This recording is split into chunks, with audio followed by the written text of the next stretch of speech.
Yes, people, and welcome back to Norski TV, the What's Going On podcast. Please, if you're watching, hit that like button and subscribe and share if you are new. And say we've got a show for you, all things football as usual, talking about the Prem weekend, the Champions League semi-finals, the fallouts of that. So much to talk about. The title race going down to the wire. Man City, 3 games to go. Arsenal, 2 games to go. Who knows what's going to happen? Please, Fulham, please, man, do something. You know what I mean? I don't know. Some people are saying that you was high as a kite. You might get the joke, yeah? Because I don't know what you man were doing flying kites in your training ground. It might have been after your training session, but, man, when you see that, you're thinking, these guys look like they're on the beach. But listen, we'll have to just wait and see what happens there. But listen, 3 games to go for Man City. Obviously, they got a game in hand. All we need them to do is drop a point or even lose that game. Leno, I'm calling on you. Who else is there? Wolby, ex-Arsenal. I'm calling on you. Willian, I'm not too sure, man. I don't know if you're Arsenal or Chelsea. So who knows? But listen, we need Fulham to do something. We really do need Fulham to do something. So people, please hit that like button and subscribe and share if you are new. So without further ado, I'm just going to bring in Mr. Big D. I'm not too sure who else is going to be joining us tonight. Yes, sir. Either way, we're going to crack on with the show. And as I said, we have got an awful lot to talk about. And we are going to be looking at the Prem weekend. We're going to be looking at Ref Watch. Some people losing their heads over a certain push on the keeper against who was it? Who did you guys play the other day? Crystal Palace. Playing like prime Barcelona, mate. Madness. Listen, let's just quickly just tell you what the show's all going to be about. And we are looking at Ref Watch, as I said, the Prem review and player ratings. Is this green shoots for Chelsea? Can they make Europe? Obviously, they're now above, I think they're in 7th above Man U. Ange Ball taking a pounding, 13 goals conceded over 4 straight losses. That's 13 goals conceded. And obviously, what's going on prediction results, game week 36, and the what's going on fantasy Prem shout out from Mr. Big D. Hey, big up to you, Mr. Root Calls. What you saying, bro? Good to have you. Yes, bro. Supporting us as ever. And thank you very much for that. And as you whilst you're there, don't forget to hit that like button, please. Whilst you're there, hit the like button. But first of all, before we get into the show, I'll just first of all want to find out how Mr. Big D is doing. Yeah, man, doing okay, mate. I had a few days off the farm to recharge. Went to support friends, laying their pots to rest. New Tea General, for those that knows the church circle. And just a weekend to just chill out with the missus and do a few bits and bobs. Yeah. The weather was all right as well, believe it or not. The weather, we had one rainstorm, which is not bad for a bank holiday weekend. I'm still looking for this summer. It's taken a long time to hit our shores, but hopefully, we're sort of in the beginning of May, and it has been a little bit chilly. And we hope that we'll start seeing some warm weather coming our way. Just cleaning down the golf clubs as well. So I'm going to get back out there, get some fresh air in my lungs and see what's left of my swing, boy. It's been a minute. Because I've stopped doing the winter golf. It just wears you out, man. It's too wet out there. It's not enjoyable. So I called it a day for the winter. So it's time to get out there now. So we'll see how that works out. Well, let's hope your swing is better than your team's doing right now. Yeah, you know what I mean. Yeah, it can't be any worse, can it, Norm? We will get into that. But yeah, I mean, first of all, before we actually go into the stuff about the Premier League, just to sort of go over the Champions League semi-finals. The last week, Borussia Dortmund playing PSG, they get a 1-0 win at home to PSG. They take that 1-0 lead to Paris. And let me tell you, man, what a defensive display from Dortmund. They winning that game 2-0 on aggregate. Over 2 ties, apparently PSG hit post. I think something worked 6 or 7 times. Kylian Mbappe was kept quiet. Believe it or not, they had Jadon Sancho playing as a defensive. I don't know what he was playing at, but they put 2 up on him. This guy only had 5. I think PSG, the actual Kylian Mbappe only had about 5 shots on goal, but they kept him out. I mean, you know, the last maybe 15 minutes of that game, they were peppering their goal. But what a defensive display by Dortmund, and coming out for their 3rd final. And they're going to be bringing the big yellow brick wall to Wembley. So that's going to be proper full up with Germans, mate. I'm telling you that. But listen, they've done well. It could, you never know. It could be 2 German teams, because tonight, Bayern Munich face Real Madrid. At the moment, it's hanging in a balance 2-2, and thank God there wasn't no away goal difference, because if it was away goals, mate, maybe there would be a totally different game, because the way PSG was playing yesterday, it was pretty open. You know what I mean? I think it's good that they're, well, for me, you know, I think it's good that they've taken away the away goal rules. And it keeps it a bit honest, doesn't it, Norm? Yeah, it keeps it honest. Right. Yeah, it keeps it honest. Like, you can't just sit on your laurels because you scored 1 away. Yeah, you still have to go out there and play. So, you know what I mean? Tonight, okay. You know, they play tonight. So what your thoughts quickly, you know, going to the game tonight? You know, it kicks off at 8:00. I mean, you know what? I look at Harry Kane, and you know, some will say it'd be nice for Harry Kane, others say it'd be nice for Jude Bellingham. But you know, I mean, to have one of these English guys with a foreign team, yeah. I mean, there's nothing to lose tonight, is there? You just got to go for it. Leave it all out there. You've got plenty of time to, because it's not, that final's not until what? 20. I think the 20. No, sorry, the 1st of June. 1st of June. There you go. Yeah, because the 25th, I think, is the FA Cup final. FA Cup final, right? Yeah. City and United. So yeah, they got to leave it all out on the pitch tonight. And it's, and you know, for the England fans, that's 2 English players going at each other to get to Champions League final in 2 foreign teams. So you can't knock that at all. I mean, you look at I think it'd be nice for Harry. I think it'd be great for Harry. You know what I mean? But then, yeah, because it's in Real Madrid, right? Like people say over the years, Real Madrid have cheated their way to a few of them cup finals over the years with certain things that were manipulated, especially in the early days. Allegedly, yes. There you go, Norm. Yeah. Let me stick that one in there. So for me, it's like, yeah, man. If it's all German finals, so be it. But I think the powers that be would probably want a German and the Spanish team in there. Well, the thing is, if it is Real Madrid against Dortmund, it looks like there's only one winner. Will there be a shock result? Do you know what I mean? I mean, you know, you look at Tuchel, you know, looking to leave at the end of the season, you know, and the madness for him to, even though, you know, he fell, you know, off in, you know, the Bundesliga, but, you know, he could walk away with another Champions League trophy. Do you know what I mean? And maybe, possibly, a Champions League winner coming possibly to your club one day. You know, you never know. Yeah. I know you've been linked with there's a lot of talk there. So So it's definitely a case to watch this space and I'll be very surprised if it's not an entertaining game today. I think they'll both go for it at the end of the day. 2-2. It's a Desmond. No one's got nothing to lose. Just go home. Get the goals, man.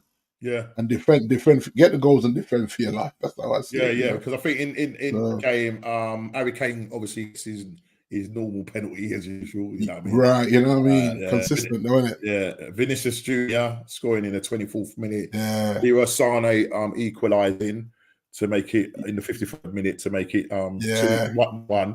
Then Harry Kane obviously, as I said, gets the penalty. I don't know who was brought down, but he took the penalty, and then. Then it was given away in the 83rd minute, so it obviously let Real Madrid back in it. So I don't know if it's advantage Real Madrid going to the Bernabeu. You know, that home crowd, that brand new stadium, Yeah, there's a lot that goes in favour of them. You know what I mean? Mm. And Vinicius Junior, he's a bad man. Norms, I rate him, man. I just you What's see a this guy on player? the ball. It's frightening. What's a He's player? frightening on the ball. It's like, look at this brother, Yeah, I mean, my Brazilian brother. You know what I mean? Two goals in that game. Yeah, You know, yeah. and the stuff that gets thrown at him, Right. over there. A lot of abuse. And, Yeah, a lot of abuse, man. the guy still comes through and delivers, and that's Still all shows he can up for. do. Shows up, puts the ball Yeah. in the back of it, and that's all you want from him. So listen, I mean, listen, I've got Real Madrid as favourites to win tonight, but you just don't know. You never know. Football can be cruel, as they say. So but you would think going back to the Bernabeu, like it should be a no-brainer for them. Yeah. But it's football. It's football, man. Yeah. And like you say, don't be surprised if Harry gets his customary penalty. He seems to be buying them for fun nowadays. Yep. So so we will see, Noms. We will see, bro. We will see. We will see. And breaking all those records with scoring, I think he's fourth in the Bundesliga, something like, is it 36 goals? Yeah. But you imagine 36 goals and no title. It's criminal, isn't it? Absolute criminal. All he's going to get is a cannon. Is a cannon. Is a cannon they get? The highest score. Can you imagine ex player getting a cannon? But then you got to understand he's an Arsenal supporter. So well, yeah, the irony, man. He's one of them. But talking of Spurs, and one of the topics I said is that Ange Ball seems to be running out of steam. And taking a pounding, 13 goals. Conceded 13 goals conceded over 4 games, 4 straight losses. And you start that with them playing their game in hand against Chelsea. They go away to the Bridge. They've not won at the Bridge. I mean, in attempts wise, I think once they won there in 2000, and I think it was the season when Leicester was going for the title, and they won that. But other than that, out of the 30 odd times that they've played at the Bridge, it's just crazy. And Chelsea turned up, and boy, talk to me, D, about, because listen, at the start of the season, you're looking at this team, you're looking at Ange Ball. Really refreshing. When you compare it to Conte Ball, you compare it to Jose Ball. It was like they called it fossil football, but he's come with a new style of football, really fresh. Playing like 2-3 at the back. Starting the attack from the back. You got your wingers. Coming inverting both sides and overloading the midfield. Because he brought in And he brought a new goalkeeper as well to play. Bringing in Vicario. The Vicario? Brought in Vicario. But late, he's been struggling, to defend corners. And we know that from when we played them, and Ben White was mucking about with gloves that put him off, and he ends up conceding again. They concede again. Terrible 2 goals that they conceded at the Bridge. Again from set pieces. The marking was absolutely terrible. Yeah. It just looks like they're just falling off the cliff, and it's like they've run out of ideas. And it's like Ange, it seems to just be sticking. It seems like he doesn't want to change, and it looks like he found out very quickly before Yeah. But if you look at it, Norm, if you look at the sort of football he was playing when everybody was fit, I think this is where, when he had the injuries, I think this is where he had needed to go to Plan B football. And I think he just continued playing Plan A football without a lot of starters, and so I think the team became disjointed, because it's like anything. You gotta look at the personnel and say, this is not my start. This is not my preferred starting 11. Mm-mm. My starting 11 have got this. Even though this style of football should go through the reserve, should go through the academy. So anyone that you bring in, yes, Craig, big up yourself, bro. Yeah. Anyone that you bring in should be able to adapt. All you're doing is going up a level where the pace of the game is going to be more. Every time you go up, the pace of the game until you hit the first team. Yeah. But from the first team down to whatever, however low they go, under 12s or whatever, they all should be playing Ange Ball. Otherwise, what's the point? Mm. You know what I mean? If he's long term, which I think he is, because I think he signed a 3-year contract initially, didn't he? Mm. So if you're putting your hat on this guy and this style of football, then I think the fall off shouldn't be so great with the injuries when you're slotting people in, and we'll get into that when I speak about my team. Mm. Something I think my manager do that unexcusable, you know. Mm. So if you're looking at football structure, yes, the injuries hurt you from terms of quality, but it shouldn't hurt. It shouldn't hurt you in the way you set up. Not in my opinion. If you're training, you know, whatever that squad is, 25, 26 man squad you're training with, then when you come in, it's like any sport. If you play team sports and you're not you're a substitute, you know what you have to do when you come in to replace a starter. It's as simple as that. So a lot of excuses are given to teams with the injuries, where I'm not saying that the quality is going to be as good as a starter, but the knowledge of what you're supposed to do should be there. And you find that a lot of it isn't. You're seeing players looking lost out there, saying, "Well, I've come on and I don't really know what I'm doing here." Why don't you know what you're doing? Because he's played the system. He hasn't changed. I mean, when you look, he's first. I mean, it's sort of like first 11. Say, team, you know, they understand what he wants from him. And obviously, when that injuries that happened to them after, I think it was after the what game was it where they went down with a lot of injuries? I can't remember. Yeah, I think they went down with about 5 injuries in that game. Yeah, and they used all the subs. Yeah, there to, you know, and then you kind of saw a small drop off. Yeah. And you know, you've got the likes of players like Emerson, who's now decked in for Ndugi, who's out, you know, for the rest of the season. You know, you got those players coming. I mean, if you look, the players that started against Chelsea, I mean, you had Richarlison up front, right? He's kind of in and out of the team. And Son just seems to have just fallen off the cliff. It looks like he ran out of gas, doesn't he? It looks like he's run. He's lost in terms of his legs. He's lost that. You know, he's playing that. He's got him playing out on the left. Some people saying that he should really maybe play in the middle and maybe play. Because I know I've always said that when he played for Everton, a lot of the times he used to play out on the left, because then you had Calvert-Lewin, sort of Dominic, playing up front. Richarlison playing as that, you know, that number 9, but he's been in and out of the side injured. So I mean, the team that faced Chelsea that week, that night, was Richarlison up front. You had Song on the left. You had Kulusevski playing in that 10 role. Maddison, he left on the bench. I don't know if Maddison was carrying a no or what, but he, for 2 of the games, left him on the bench, and he's brought him on, you know, with about, say, 15, 20 minutes to go. What are you going to do and change that? Brennan, he tried to switch. Brennan would switch with Son, you know, and then you've got Sarr and Basuma, who, listen, when you look at Basuma, we was linked with him so many times. I mean, even I think you rated him. I think we were, But this is important, Norman, about systems and players playing in systems. And I think in Brighton, there's a lot of the guys that left Brighton that haven't sparked as well as we thought they should have. Yet the way they played in that Brighton setup, it's not like it just suited all of their games. And so I think we have to look at that. Classic example of that is Basuma, and then you look at the other guy who's gone to Chelsea. Caicedo. You know, he's taken a bit of time to settle, so you might have a point there. Yeah, you might actually have a point there. Was it Cucurella? It came from there as well. Big up H, we say, brother. Big up yourself, my guy. Yeah.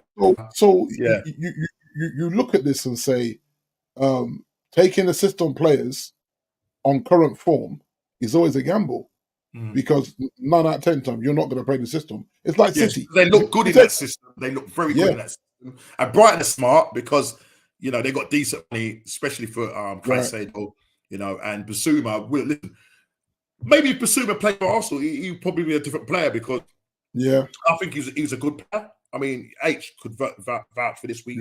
We've always said we'd have, you know, he's Basuma in that side because he is a very good player.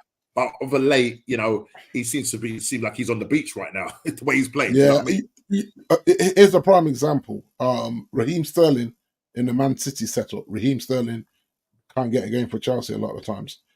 This is it. Like the Pep system suited the way he could ghost in at the back post, all this kind of thing. Getting, I mean, everyone's a tapping merchant, and even for Liverpool as well. Yeah. And so you look at it at Chelsea. If you think about it, he's a high-paced player. He's the highest-paid player at Chelsea, and he very rarely starts for them. And that tells you everything you need to know of a system player leaving the system and moving to become the main man, and then bam, I'm the main man, but I'm not in the system that suits my game. And suddenly I can't even get a game. Because, you got to look at that. The ball got to be looking at that saying, I'm paying Raheem this kind of money and you got him on the bench. Yeah. Why is he not working? Yeah. So and then is that down to the coach as well to know his ability and say, right, we brought him in, we're paying him a lot of money. Maybe we tweak our setup to accommodate him. So Chili man, say, man. Let's just read what he says here. So he says that Chili says that a lot of them look leggy. Son can't be a number 9. He's not good enough with his back to goal or his old up play. But let's not get carried away. Every team has a dip and 2 throughout the season. Yeah, fair enough. I'll take that point. I'll take that point, Chili. But I think we have to go back to this. Yes, you're seeing what we call Ange Ball. You've been really excited about the way Ange has got this team performing with all the players that they got there. But I'm going to say is that even when you had the players that come back, you got to remember, it's not like Tottenham were playing in Europe or nothing like that. So why should they be leggy? You know what I mean? They run a lot. They run a lot. They work hard. I take that. They work hard and everything and all of that. But the problem is this way he's been found out about his system, and a lot of teams they play too. They push up too far, so they leave a lot of space behind. So even when we was playing them at and that was one of the things that we was looking at that we thought we may at. But to be honest, as much as the scoreline said it wasn't a close game. Do you know what I mean? I think if we had taken our chances more, I think we would have pretty much wiped the floor with him. Remember, we was 3-0 up. Yeah.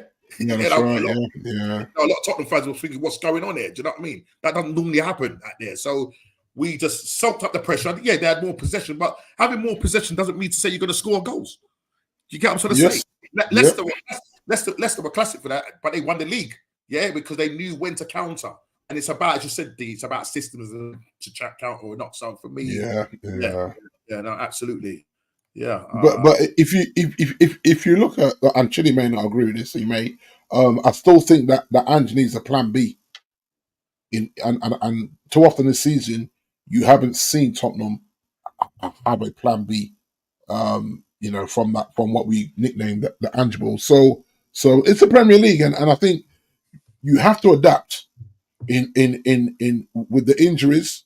And with the squad rotation, I've been critical with my guy about the lack of squad rotation. He only does it when the injuries come, and that's why the injuries come, because you're not rotating the squad. I think that does determine a good manager. Like when the chips are down, how does he readjust his team to still compete? Because really and truly, the way Tottenham started. Tottenham should have been above Villa if you look at the way they started the season. In that sense. And then, in the first 10 games, 26 points. Right. Do you know what I mean? Just like That's that. one of the best starts of any Premier League side. So, He says, I agree, they should be fresh. And I said to you, man, a long time ago, we can't handle a low block. And that's it, either low block or mid block. You know what I mean? Yeah, find it hard to. But the thing is that why doesn't Ange have a plan B? You get what I'm saying? Well, the thing is, has he got enough technical players, Norm? Because it's only the technical players that can break down the low block. Madison. Madison for one is technical, but do they have enough to be able to break down players when that's the thing? Because Man City will keep the ball and they'll just keep probing. Yeah, that's right. Yeah, they have technical players to do it. And even though Pep don't even, if you look at Grealish, the way Grealish can break down a low block. Yeah. And how often we see teams go low block against Pep just because they don't want to get peppered, and then Grealish is on the bench, and you're like, well, why wouldn't you be playing Jack against this low block? Yeah. So it just shows you that even though if he's a manager that's got the tools, Yeah. And he still benches his tools, and then he gets frustrated. But it is though, D, just going back to with Man City and them being able to, listen, every now and again they do get hit on the break, but as I said, they're a team that know how to look after the ball, and they don't have much turnovers, like a Tottenham. So when Tottenham have got the ball pushing, because remember their fullbacks push up, and they just, listen, it's almost like a white foam of sea coming at you. The first 10 games, listen, you're thinking, when I was like, oh my God, how are we going to cope against this side? Because they were literally playing at 100 miles an hour, and they were fresh then. Do you know what I mean? But injuries kicked in, and obviously the players that they then had, because, Ange knew that he needed better players on the bench. Now, when you got the likes of, Chile might puke up when I talk to him, because for the last couple of that guy, I was reading on your site, Chile, that there's a possibility that Tottenham trying to get rid of half a dozen to a dozen players. Whether that's going to happen or not, we don't know. We don't know. But the likes of Emerson, you know what I mean? That's one player you definitely need to know, because he's just not good enough. He's just not good enough. What's this from here? No, we do not have the techie players that we need. Root Cool says, go on. Just say you can say, D. Go on. So this question says, what do you guys think about the soft man talk about nobody being able to win the Prem as long as Pep's at City? All right, D, I'm going to let you answer about this, because I'm hearing this. I keep hearing this stupidness and this thing about, when Pep goes, or when the 115 charges goes, or when Klopp goes, it's going to be a lot easier to win the league. Listen, let me just quickly say this. When when Arsene Wenger came and took over Arsenal, nobody knew who this guy was. He had managed Monaco, that Japanese side he managed. That's right. It was at Japan, wasn't he? Yeah. And a couple of other, I can't remember who it was. Now, them times, Man United were kicking, they were cooking. Fergie, you're coming up against Fergie, the man that's the most Premier League titles, and for the best part of a few years, we went up against your team. We was, rivals, massive rivals. Big time, And we did it without the money as well, because Wenger had to go out there and scout players that were unknown and pick them and then turn them into good players. So this thing about, using this excuse, it's for me, it's a mindset thing, it's a mentality thing here. We just got to stop looking at what Pep is doing with his team. Yes, they're a great team. Pep is a fantastic manager and all of that. But we've got to get out of that mindset, because once you tell yourself, Pep is the best, and the fans are thinking that will probably emanate down to the players, and they're just thinking, we just can't beat this side. Then does that mean then when Pep goes, then if Arteta goes and wins the Premier League, or say if, God forbid, if everything they're still in charge, but then saying that if we did win the Premier League, would it be looked at as, well, actually he wasn't really a competitive league because Pep has gone? I don't know, but for me, I don't like this excuse for me. If you look at the races where Klopp has given a run for their money, Arteta has given a run for their money. We can say, okay, there's a level of bottling, but I think this season, though, I think Pep has made a lot of mistakes and got away with it because other teams haven't capitalized on that. And I think these are the fine margin in winning the Premier League. Why isn't the teams capitalizing it? This is my thing, D. Because they lose their focus on their job, being concerned about Pep. Allow Pep. Pep's going to do what Pep has to do. The other teams that are chasing, Liverpool's and Arsenal's, I've got to say, right, forget about their result. What are we doing today?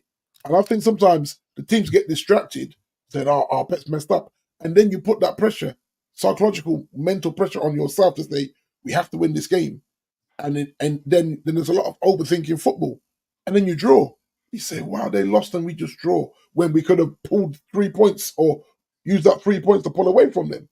And I just think quite a few times this season, you've seen a very, I'm not going to say average, but a little bit of a disjointed Man City, and they've got away with it because they have got the quality. But then there's not very often I've looked at Arsenal and said Arsenal look disjointed. I don't think at any point in the season I've watched one of your games and gone, Arsenal, I could see them a little bit like, you're being a bit goal shy here. Why are you being goal shy? Dominating the play. And then obviously we spoke about not getting another striker to put Jesus out of his misery. I think that's a huge thing for you guys in the summer. But I look at it and I think if Pep wins this one again, then you have to blame the others for not doing their job. Yeah, he is beatable. Otherwise, they'd be in the Champions League final now. Exactly. If he was unbeatable, he's not in that final. So it shows you that he came up against a more dogged Madrid team that probably wasn't better than them, but they were smarter than them in the end, and got over the line. And Pep had to take the one on the chin. You could see how annoyed he was because he knows he got the better team and the better squad, not just the team, the better squad. Yeah. He can make a sub, and you go, look who he's bringing on, get out of here. Just when you think you're going to get a breather, you see three come on and you go, what, Grealish, this one and this one? You're like, yeah, come on, Pep. So Pep in a way has got no excuse. I think he gets in his own head sometimes. He gets in his own way, which we see in football a lot, where managers get in their own way. You're like, why are you tinkering when you know how this team flows to win? And we saw Arteta do it a little bit at the start of your season when I was like, why is he not playing Gabriel? Yeah. Where's Gabriel on the bench? Why is he playing? Why is he playing? What's the name? Partey at right back. Partey right back. Yeah. It's all like, right. Come on, bro. Okay, fair enough. They say availability is the best ability, also accountability as well. Now the thing is with Partey now, you can see where now he's playing now in that double pivot with Declan Rice, but Declan Rice can sort of push forward. Can push on, yeah. That's where it's. Why are you tinkering? Why is it just? We talk about this, and I think at the start of the season it was to accommodate Kai Havertz. Now Kai Havertz has now found his shoe boots, and he's I think he's got I don't know if his GA is something like 18 in the Premier League. It might be more. I'm not too sure. But listen, he's found a position for Kai, which is that false nine, to the point where he's pushed Jesus out to the point where people are saying, well, Jesus' future is on the line now because man has only scored, I think, only 4 goals or 5 goals in the Premier League. It's not enough, is it? It's not enough for what you brought him in for and what your objectives are from the start of the season. It's absolutely not enough. And when you look at Kai Havertz, he's not down as a striker. He's down as a midfielder. That's right. And when you look at his stats, 18. That's what I was right. So he's got 12 goals and 6 assists. Yeah, right. That's after the first 4, 5, 6 months. Him shaky. I actually remember. Was there a game where they actually gave him a penalty? That's right. Him, you won a penalty, and Saka gave it up. Yeah. Because I had Saka in fantasy. I said, "What are you doing, bruh?" And he's like, "Yeah, I need to encourage his brother to know where the net is. So let's give him a free hit almost." Yeah. So I think that probably helped him. And it's always the same, Norm. You move to a big club, and that pressure is immediate. There's no I'll give him time to bed in because he's come from another big club than Chelsea, and you haven't moved city.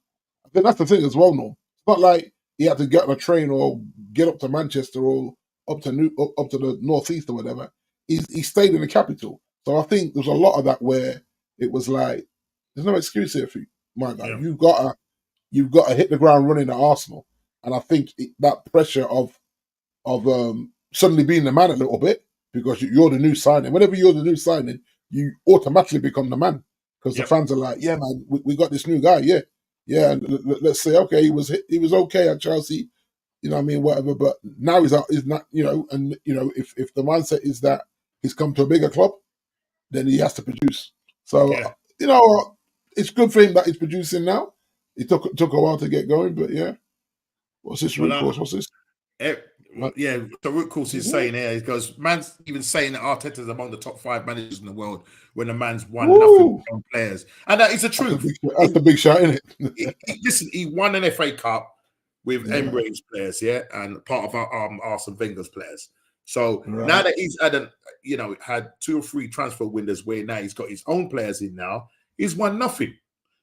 You know what I mean? He's 1-0. And for me, and I keep saying this, and I know, I'm on this other Arsenal chat, which is called the Arsenal debate chat.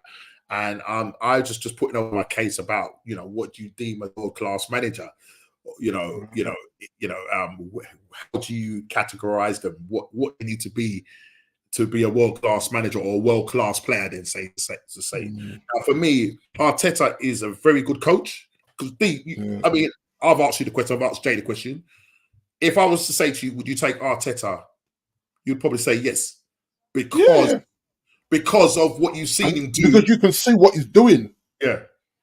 And that's always been my thing, that it doesn't really matter who comes in, really. Like can you, because if you look at it, right, this is what I said to people about Fergie.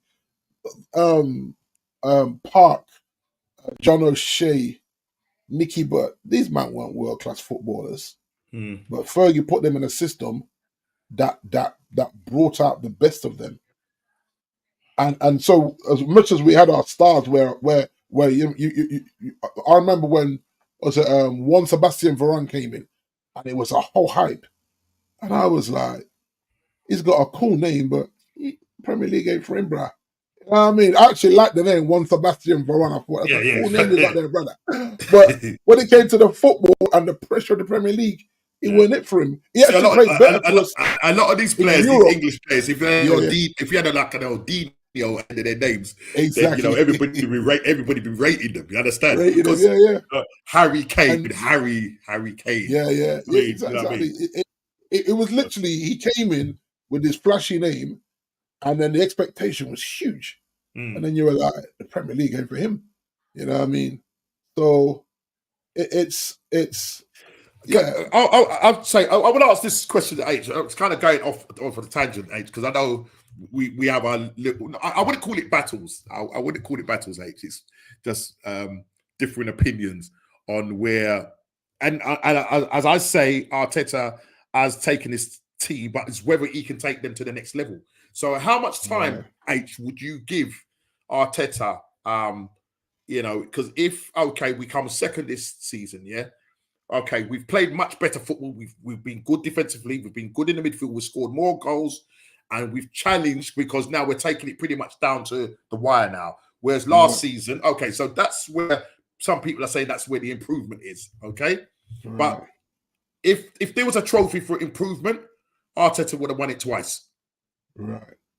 But if there's really. But you know what?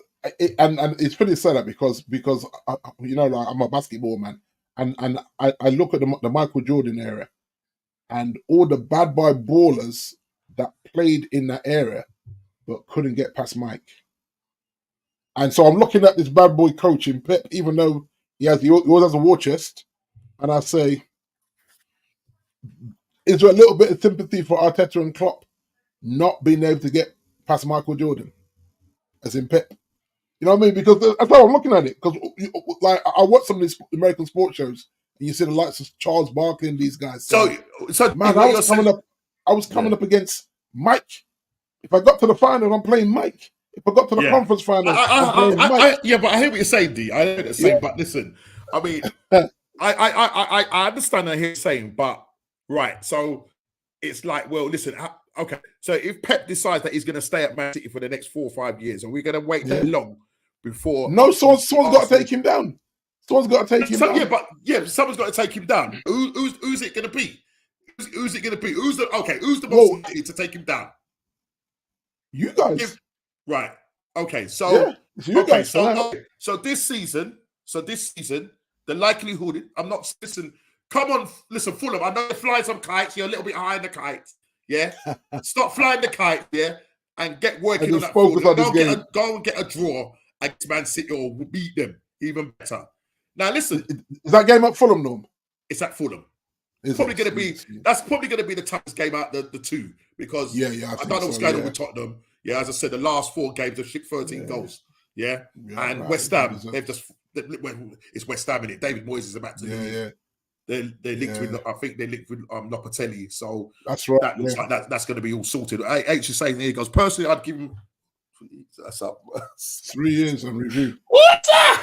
Yes, sir. Hey, yeah. I have to send you. I need to send you the link to the show so I can just. No, but hey, this is why I'm giving the Michael Jordan analogy to Normski. Is that if you see the bad boys that were playing in the NBA and then came up against the Jordan Bulls and just lost, it was like, come on, man. And you actually felt bad for them because I think all those guys, Reggie Miller, all these guys, Charles Barkley, they all deserve the NBA ring, but you're going up against Mike. And Mike went 6-6 in the final, Norm, in his career. So whenever he went to the final, he won. And I don't think he went to a game 7 in the final. He was doing it in 6 games, 5 or 6 games. And so you look at that and you say, Pep ain't going to blink very often. And when he blinks, you have to jump on it. And so that's what I would say. Big up Phil Headley, man. That's my guy, Phil. Okay. He's the Liverpool fan. He's a Liverpool. I have to agree with most of the comments, but surely in the last 2 seasons, Villa must have been the most improved team rather than Arsenal. You could say that, yes. You could. Yeah, because Villa. Yeah, because what Villa were proper mid-table, weren't they? Well, when Unai Emery took over Villa. Remember, because obviously they were under what's the runners? Stevie G, wasn't was there?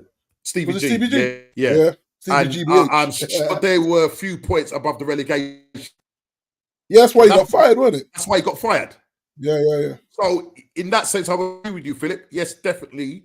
You would say that Villa are probably the most improved team, and the resources that they've got, and they've got. Yeah. Listen, no, let's not kid ourselves. We've got money.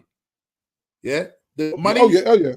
And they've got a manager, an ex-manager in Unai Emery. He wasn't given the resources as Arteta has been given the resources. Now I'm looking at it this way, H. Yeah. Okay, let's just say it. Yeah. If Ancelotti had taken over Arsenal, to answer this question, and let's be honest, put it in the chat, people. And D, you answer this question. If Ancelotti, if instead of him going to Everton and he took over Unai Emery, yeah, or even Arsenal. if he came in for Unai, do you think we would have won a league by now? Yeah, I think so. You know, he has a way, doesn't he? Ancelotti has a way of getting. Do you think he would have won it quicker? Ugly. When I say this, do you think he would have won it quicker than Arteta? Yeah. Why do you say that, D? Why do you say that? Give me your context as to why. Ancelotti. Yep. He's elite. Right. And I think Arteta is trying to be elite or trying to get to that elite stage. He's learning and in doing that. Okay, yeah. Listen, Arteta's taken over a juggernaut of Arsenal, third biggest club in the country.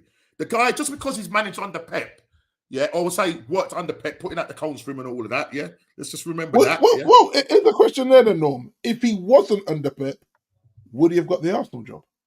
If he wasn't coming from Man City as Pep's assistant, would that job been on offer? Even though he was an ex-Arsenal player. How long is a piece of string, mate? Yeah, I always wonder I have no idea whether there was a level of favour because of where he was coming from, and it's almost like he's going to bring the trade secrets with him. He's going to bring them City trade secrets with him. Say, listen, I've been around him. I've learned a lot from him. I am 2.0. I'm that guy. And so I think that's why people were sold on him. That's why people were sold on him. They were sold on him. It's the whole professor. It's like the professor-student thing, isn't it? Where the professor let the student go. The student's got his own team, and it's like, okay, come for me. Since I taught you everything you understand about football and the Man City way, now you got your Arsenal team. Now you've got the money to spend. I think he's rebuilt you very well. The only thing I think he messed up on there, I just wouldn't have brought Jesus. I would have looked for another striker. I think there was a bit of sentiments there bringing Jesus in, almost like you felt sorry for him. So just read this one, Philip. Just read one, Philip. So Jordan was clean. Man City. Yes, he was. Yes, he was, Phil. No, but Phil, the analogy I'm giving is that your Charles Barkley's, your Reggie Millers, your Allen Iversons. These are guys that deserve rings, but they were coming up against Mike. So I'm not saying Mike was dirty. No, I'm just saying Mike was as elite as City are being right now. Now, the thing is, allegedly, I'm not trying to get Normski TV cancelled. Allegedly, we feel City are dirty. The 115 charges, you have to remember, 115 charges is not exactly 115 charges. Well, actually, make that 116 because they played the other day. Yeah, 116. So if this is what I read up on it, is that just say like 20 times they've been cautioned for one thing. So that 20 times is making up the 116, 115 charges. So and this needs to be addressed because I think the City thing is spoiling the league a little bit, especially if they go on to win it, Norm. If they go on to win it and we still haven't addressed, you can't address it now. The season's nearly finished. Yeah. But in the summer, they really got to sit down and get this one. This cannot go into next season. Otherwise, I think what they're doing. I think they said towards the end of the 2025 season, the autumn, that's when they're gonna address it. That's from what I understand. Too late, Norm. But that's what it is. But this is what it is. That in the summer because they're not because they've said that the Premier chairpersons came out and said that they will start looking to in 2025, autumn of 2025. So this is my question then. So sorry, is it? Yeah, I'm sure it's autumn of 2025. Right. Yes, I'm sure of it. Right. So okay, Norms. So this is my question then. So why go after Forest? Why go after October 2024? Apologies, guys. Okay, October. Right. Yeah, but then the season started, Norm. Again, you allow them to start a new season, and then it's murky. Like because Norm, I'll tell you what. Every fan channel that I've looked on, Man United or other, the Big Six, all of them, it's a discussion point every single week saying, why are you going after Everton and Forest and all these other teams and you're still leaving, what? Because they got money. And so it makes the whole thing corrupt. As much just how we question the validation, or if that's the right, not even the right word, but we look at the VAR with a side eye. I look at the FA with a side eye and say, whether it's gone to independent or whatever, this should be dealt with here and now. And as soon as that season ends, they need to be in court. You can't wait till October. That means they've had time to do their transfers, do what they want to do, lift the title or not lift the title. You have to remember, it's Man United, and you might as well forget as I don't even know what team's going to turn up at Wembley, and Arsenal. We're the only two teams that can give Pep a trophyless season now. Because I think with Liverpool now, I think 5 points behind. I think that's a reach now. Like you'd have to fall off a cliff. So would City. So now it's a two-horse race. A two-horse race, FA Cup final. If Pep comes and stuck and wins neither, then people will say that's justice, that's karma, that's whatever. You know what I mean? Because you can't go after all these teams, deduct them, put them back. You know, basically you practically put Everton in a relegation battle. Well, they said I don't know if you read the Nottingham Forest, the Premier League or FA of overridden that. You know, they're putting to say that that they should review the I think was it a 2 point deduction? 2 points. Yeah. But you remember they had the big one. I can't remember if it's 2 or 4 points, but they wanted to. Yeah, I was thinking on the first deduction. Was that 9 points? What? For who? It was 9 for Everton. The first one. No, it was 10 points. Okay, 10 points, and then they gave them back. They reduced it by 6 or so. Right to 6, and then they want to add 2 more or take away 2 more. It's like, what are you doing? Yeah. You know what I'm saying? So you're concerned with Everton. That's not being funny. Everton, which has happened, by the way. Right. Everton are safe now, so that's but Everton are not affecting the league. No. When I say not affecting the title race, even though that is affecting the relegation battle. Yeah, you know what I mean. So Phil said it. They've embarrassed themselves by sitting on it for so long and allowing every media to speak on it. Yeah. And I think when you're a strong foundation, you come out and you set a date and you say, no excuses. Like, if you change your lawyers, then that's on you. We need you in court. Then, there you go. Low hanging fruit. There you go. It's nonsense, though, because it does tarnish the league. whether you want to admit that or not. Because if they go ahead and win it, it's an asterisk over it. I was like, this always seems to be the case. You know, it seems to be a hollow when they won the treble. Listen, we said this in shows before, D. When Man City won the treble last season, okay, for a couple of days it was kind of like, yeah, they've done it. Listen, if Man United won the treble, if Arsenal won the treble, if Liverpool won the treble, listen, man, we're partying all year. People will know about it. But that's the thing. Now, if City do scramble over and edge you guys out by a point and win a title, I'm Man United, by Ten Hag, we're getting all the back pages, bro. I guarantee you that. Yeah, 100%. They're not getting the back pages, and so 100%. A lot of people are not bothered about City in terms of no one's going to talk about them after a few days. Yeah, where if you miss out by a point, I think you're going to get more coverage. Like Arteta to say, and the question, but this is we'll probably get more coverage because obviously the fan base is kind of split. In terms of, you know, do you give him another year? Do you know what I mean? Some people are saying give him another year because of how far he's got us this season. Listen, we finished. It's looking likely that we're going to finish second, but you never know. As I said, there's still a little hint of hope that somebody can nick. I don't know. Spursy could do something. Yeah, Spurs could do a Spursy, and as bad as they've been played, you know, they could end up beating Man City because Man City have not won there apart from the FA Cup. So since Pep has been managing that side, they've never gone to Tottenham Hotspur ground and scored a goal there, apart from in the FA Cup when they knocked them out in the FA Cup. So you know, and the way Spurs have been playing, as I said, they've shipped 13 goals, but they might just do something Spursy. But it's football, isn't it? Spursy, it's football. Let us have the title. But look, Arteta, as I keep saying, Arteta's a good coach. He's got us to a good level in terms of the team, the structure of the team. On and off the field, we are a well-run club. Yeah? You go back a few years on the Kroenke and our things were just all over the place. He's come in, he's stabilised it. He's got the fans going. He's chucked out all the deadwood and whatever now. You know, he's been in charge. He's in his 5th year of managing this club. It was 2019 he took over. Yeah? October, November 2019. So he's in his 5th year of managing the club. Yes, he won an FA Cup. That wasn't with his players. That was Unai Emery and part of Arsene Wenger's players. Yeah? So he won the NFL. That was during COVID as well. Okay? We're now going into it's the 2nd year where he's gone again and challenged. Because last season, we didn't think he was going to challenge for the title. Nobody had us finishing second and being 93% of the time spent at the top of the league. Nobody saw that coming. But then the expectations for us to push on.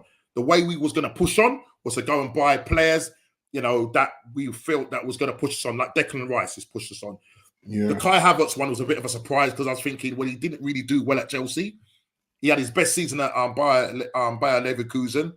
It took over around 6 months for him to start finding shooting blocks. Now he's got a GA of 16, outscoring the likes of Jesus, who I think, as I said, has only got 4 goals in the Premier League, and his future is up in the air. And so for me, he's got, you know, Kai Havertz playing, you know, his best because his best return for Chelsea in the 90 odd games that he played for Chelsea was 19 goals. So for the time that he was at Chelsea, he scored 19 goals. D. What Chelsea. Combined? For Chelsea, yeah. Okay. Wow. Okay. For Chelsea. But this is the thing though, because if you think about it, and sometimes because of what Wenger and Ferguson did, you know. Can I just answer this question for H? H, if we win somehow, what would you do with Arteta? If we win, I'm going to say. Fantastic, Arteta. Give him a statue. H, give him a statue, bro. No statue. No statue. He's not on that level. Give him a statue. He ain't that level. But no, hold on. No. 20 years ago. No, bro. 20 years. I know it. Give him a statue, man. Why? Why give him a statue? Why? Because he's done what Klopp did at Liverpool. 30 years in the wilderness, and man bring you to the promised land. 20 odd years in the wilderness, you get to the promised land, give them a statue. It don't have to be a big statue, but give him a statue. Listen, there might be some people that want to give him a statue. What I would say, H, is that if we win the league, I will be congratulating Arteta because he's proved me wrong. He's taken us to the next level. Yeah? So if he wins, I'm not going to say, right, sack him. Go again. Yeah. When you look at all these other clubs like Bayern Munich, Real Madrid, and all these players that win, Chelsea, all right, they had this culture, the sacking culture, but it worked for them. I'm just saying that Arsenal are a club that, we should be winning stuff, And for me, coming second is not a trophy. Coming fourth is not a trophy, I want to see. I want to see armpits. That's what I want to see at the end of the season. Armpits. Right. So into what H is saying here, if and some will say it's a big if, I don't think it's a big if. I think if he wins the title this year, Arteta, and he's allowed to get a striker and maybe a covering midfielder and one covering defender. I feel the squad he has, he can go again. He can go back to back. Okay. Until Craig, other teams catch up. Okay, so Craig has said here, right?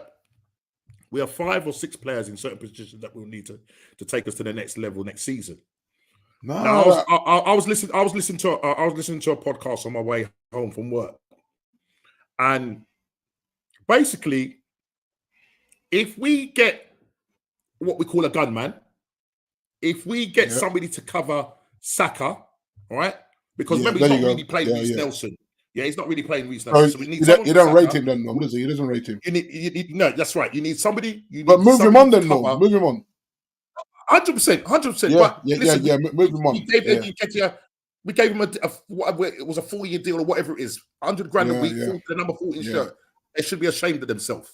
Yeah, but what I'm trying to say is that we need to get in players of quality. We need to spend correctly. Yeah. We spent 65 million. Okay, so what happens now? Yeah, we go and get a gunman, a top class striker, someone like a Isak, someone like a Eucharist, if I can pronounce his name properly. There were a number of like strikers that we linked with. Ivan Toney, that could happen, but I think Arsenal have gone quiet on him. But the 2 players that we're looking at are sort of like on our radar is Isak, who for me, yes, his injury record is not brilliant, but when I look at him, I just think I'm not saying he's on the level of Henry, but when you see the way he takes his goals, so composed, and he can score goals. And I think for me, if he was to play in an Arsenal side of the amount of chances that we create, the amount of chances that we create, then I feel that he will score more goals for us. What happens to Jesus? Then maybe Jesus will have to be the one, because of a late night. If you notice that Jesus, he didn't even start him he didn't even come on in the North London derby. So that means that it's been a conversation. He can either operate on the right or on the left, right? Yeah, like but Man City. Well, that's the thing. Like for me is that if you look at the Saka situation, look at the striker situation. There's only a reason to for me 3 players now. If Arsenal win the title this season, he needs 3 out, 3 in, and a young up and coming striker. So a main striker, a young up and coming striker, cover for Saka, and defensive cover. Oh, okay, you're getting Timber back as well. I forgot about Timber. So no, okay, I'm going to say midfield cover for Partey, because Partey, a lot of injuries. If he stays on, he's not going to play the whole season as we see. His body's not going to let him. So you get cover for Partey, or Partey becomes the cover. You get the striker, you get a young striker in as to learn off your main guy, and then you get cover for Saka. If you win the title, there's no reason why you can't do that until the rest of us catch up, because then it's only really again Man City that you're worrying about, and there's going to be players there, people like Jack Grealish that probably going to want out. I think there's certain players there that look a bit fed up with Pep, not because they're not winning, because they're not getting enough opportunities, knowing full well they can go elsewhere and get opportunities. I think Jack Grealish will look to move on in the summer. Will Pep let him move on? Maybe not, but I think Jack in his head, you can see his body language is a little bit off. It's like his body language is not of a player that won the treble last season. This is a player that's frustrated playing for this guy. This guy's got the handbrakes on him. He can't express himself. And the same when he goes to play for England. So for club and country, he's disgruntled. You get Jackie and you say, Jack, here's the keys to the kingdom. You can play in the 10. You can be all over the front. Do what you have to do. That's what I would do. If I got him at Man United, I'm not pigeonholing Jack Grealish. I'm saying, man, brother, handbrakes are off. Go do what you have to do. Go be that Jack of Aston Villa. Imagine if Aston Villa still had Jack as well, along with what they're doing. They probably would have been pushing for a title just because of more creativity for the front guys. Yeah. Because I look at Jack. Jack's better than Leon Bailey. You know what I mean? And Leon Bailey starts regular for Villa, and Villa are fourth. So you know what I mean? You got Monsieur Diaby. I mean, we was linked with him. Yeah. Another player that could possibly either, as you said, both those players could be like, they should be able to give competition to Saka. Right. You know what I mean? I'd say we haven't got that. And you know what? And it's weird, and this is not hating, but I think one of the worst things could have happened is for Villa to finish fourth, because I think a lot of teams would have been looking at Ollie Watkins. I think you give him the service, he's going to get the goals, man.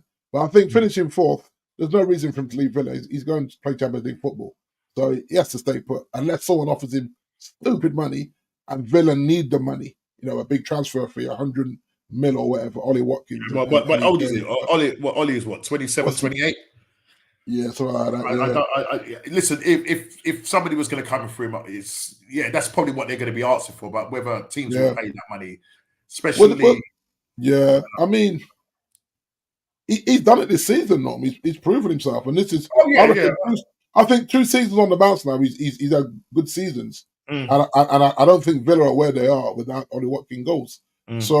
So, but like I say, he's in a Champions League berth, so there's no reason for him to look to go elsewhere unless he fancies playing abroad. If a Real Madrid came knocking, I'm not sure he would tell them no. I'm just not being funny. That's just my opinion. If Madrid came knocking and say, "Come and play in our brand new stadium, and we're going to drop you a light $350 a week," I'm not sure he's staying in West. I'm playing with some top class players. I'm not sure he's staying in Birmingham. I think the way Judy's playing right now, Vinicius Junior. I don't know if Watkins would get inside, bro. Yeah, I don't know. But I'm saying that would be the only reason for him to leave Villa right now. I think what they're doing, especially like you say, Goodibin is righting some wrongs and he's putting credit back on his name. And I think when he left Arsenal, to be fair, he went and done the business where he was.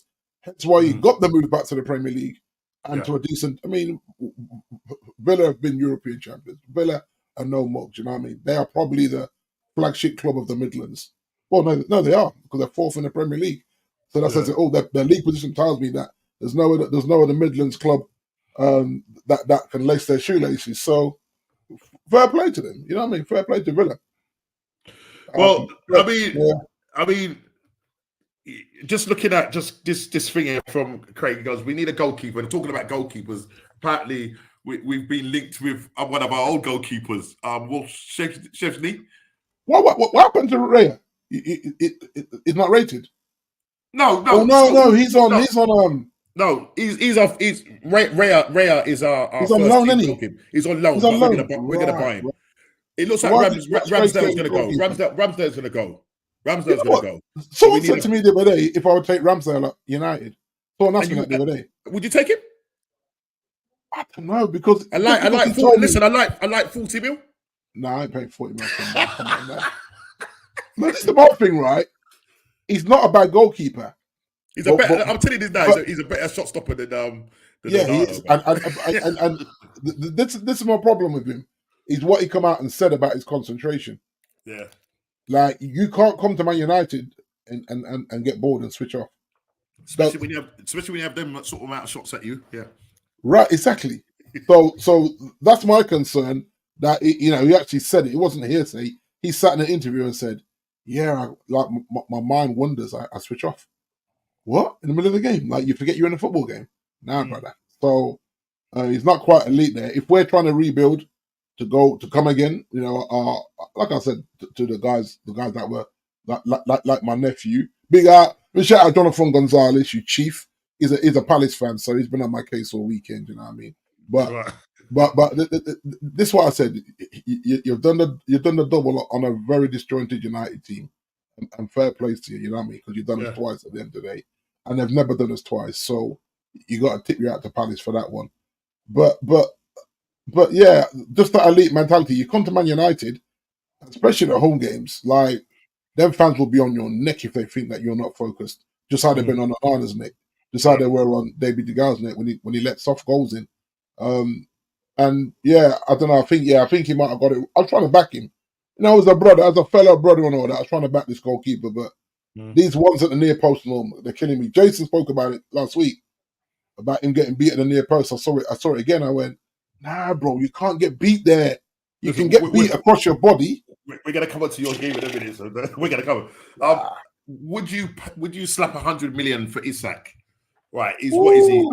I think he's contracted to Newcastle and till 2028. What is he? 23, 24?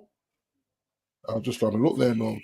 You know what it is? What slightly put? Listen, if he was not so injury prone, I would probably put 100 million because of his age and because he's in the contract. 24, mate. He's 24. 24. He's young. How many goals has he scored for Newcastle? Could somebody put it in the chat? How many goals? I'm not too sure how many goals. Is it 16? Something like that for the Premier League? Stats. 20 goals, 1 assist, my bro. What, in the Premier League? No, this might be all comps. It's got to be all comps. Yeah, I think it's all comps. I think he scored about 15 or 16 goals in the Prem. Here you go, Norm. So he's in top 5 in goals, top 15 in assists. His shot accuracy is 68%, pass accuracy is 79%. He's only 24. I say only. Big D. When Southgate 24, comes in, he's still go by. Brother, Craig, listen. If Southgate comes to United, right, they will literally burn that stadium down, bro. The fans they'll break in one night and petrol that stadium. They will. If Sir Jim ever wants to come to Old Trafford and not get the abuse that the Glazers get, he will stay far from this brother. Okay, let's move on to the Man United chat. Let's move on to the Man United chat. So who are the 5 contenders to take over Man United? The Telegraph laid out 5 coaches that could take over at Manchester United next season.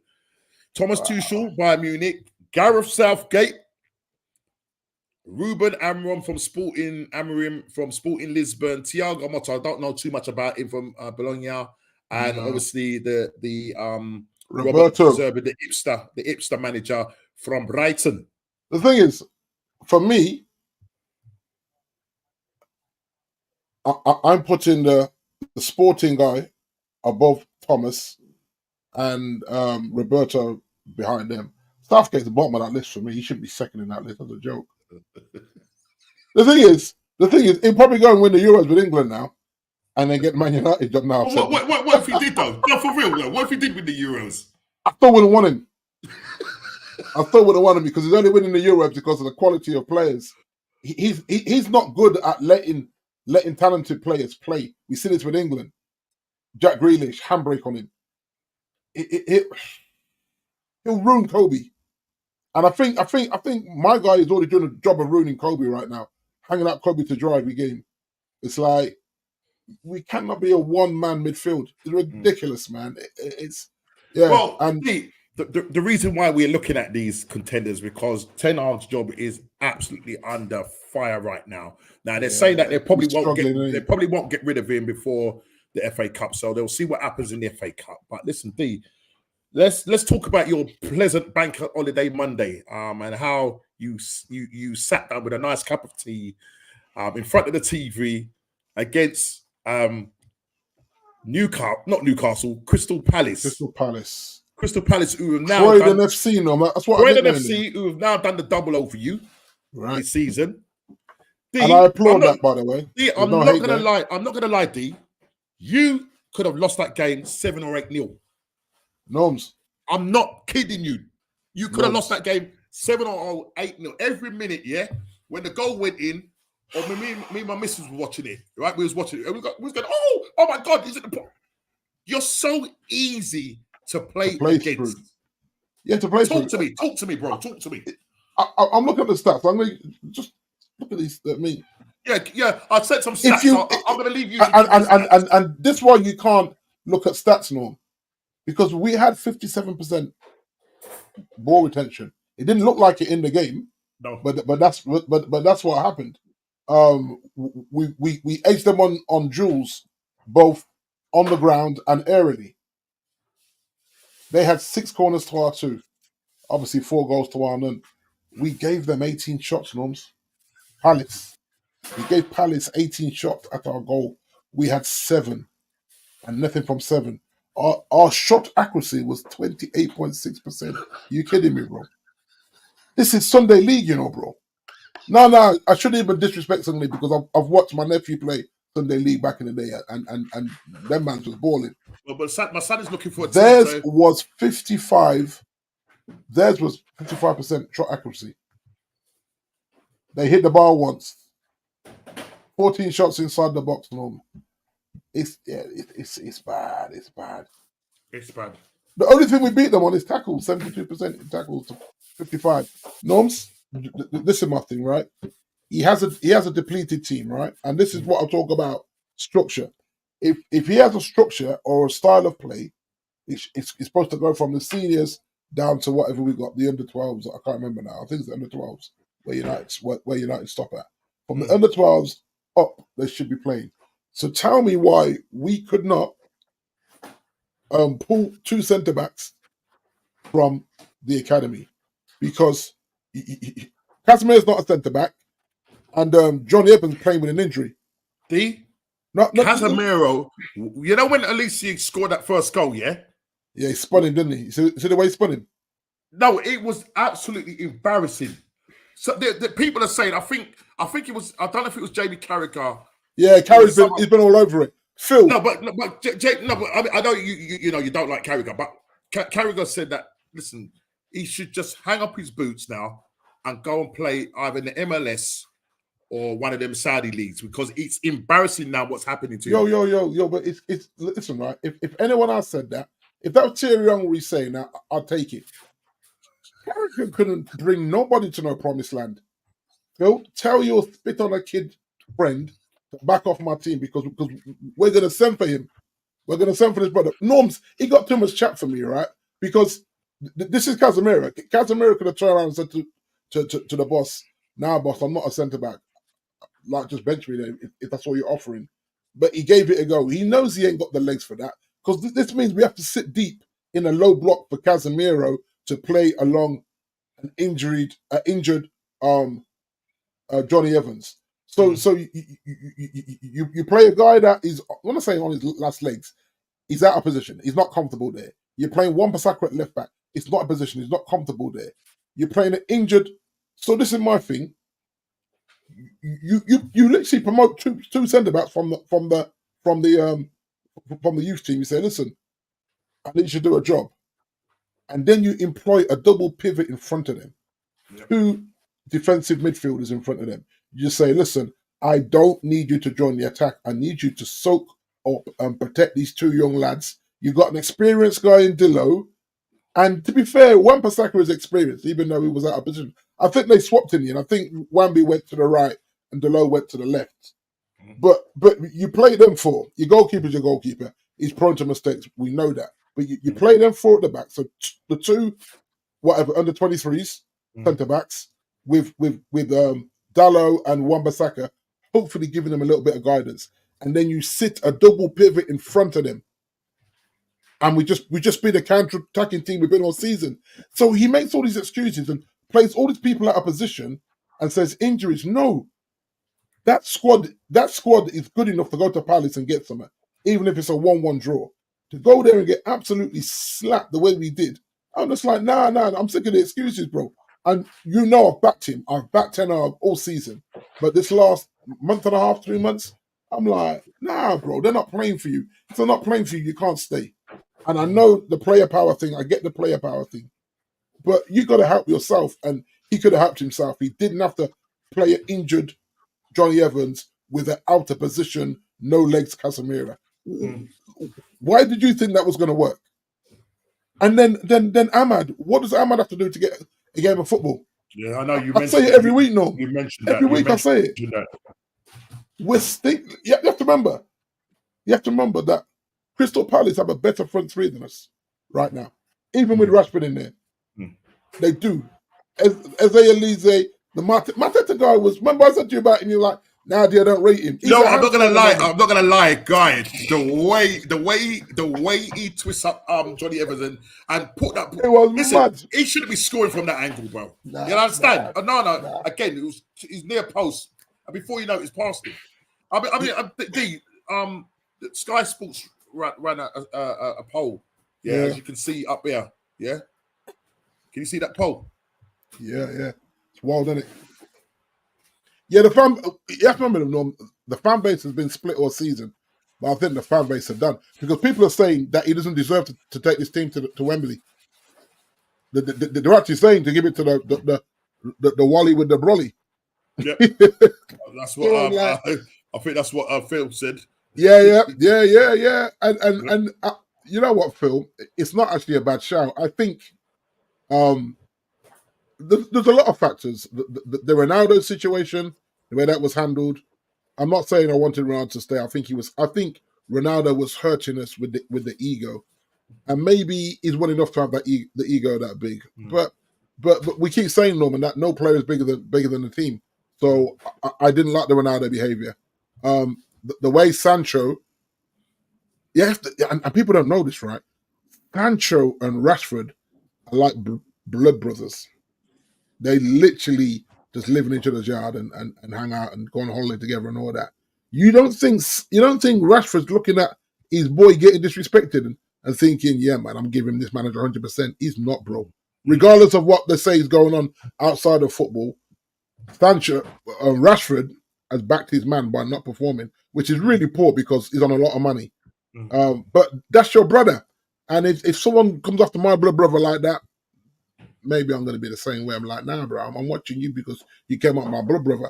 And so I look at all these things and I say, this guy, it's almost like he wants to get fired now. Because he's not helping himself. You had the options. If you're trying to tell me that the guys that play in the under-23s couldn't have stepped up and did a job against Palace, then as a club, we're absolutely ruined when it comes to our future. If two of these guys, you don't think two of these guys are going to put on that first team shirt and just grow a pair and say, listen, this is a chance here because these guys are going to spend money in the summer. If we can get the last 3 or 4 games, even a cup final, and show a bit of promise, we could be first teamers. He never gave them an option, Norm. And if I'm in the reserves, I'm fuming. If I'm playing in the 23s and I didn't get a call up and I've had a good season within it, and this manager, he didn't come down and watch me, or my coach is telling him, I've got 2 guys here you can use, but what you need to do is play a double pivot in front of them just to help them out. Just the pace of the step up. We know the pace of the step up is wild. But he didn't even do that, Norm. He's not helping himself. But I can't back him now. Jamie Carragher, again, I know you don't want to take what he's saying. Yeah, go on with You're Jamie. take it with a pinch of salt, but he came out in the Monday Night Football and he basically said that, Man United is probably the worst coach team in the country. Yeah. When you look at other teams, even Sheffield United, as much as they've conceded the most amount of goals in the Premier League, when you watch the way they play, when you watch the way Burnley play, you see what they're trying to do in it. I watched Crystal Palace and I said to myself, if Glasner, who was an ex-Frankfurt manager, was managing Man United, there's no way you'd be playing like that. If you look at the short space of time that Glasner has taken over Crystal Palace from where they were to where they are now, right? And you look at the football from front to back, they got a guy called Walton that played at midfield. I don't know if you saw him Monday night. Yes, right? The guy was controlling the midfield. He came from a championship side. Walton. Right. Yeah, no, I've never heard of Walton. Who's Walton? Yeah.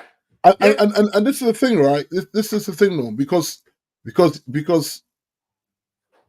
Kobe is an 8. Ericsson is an 8 or a 10. But that's who you're playing in double pivot.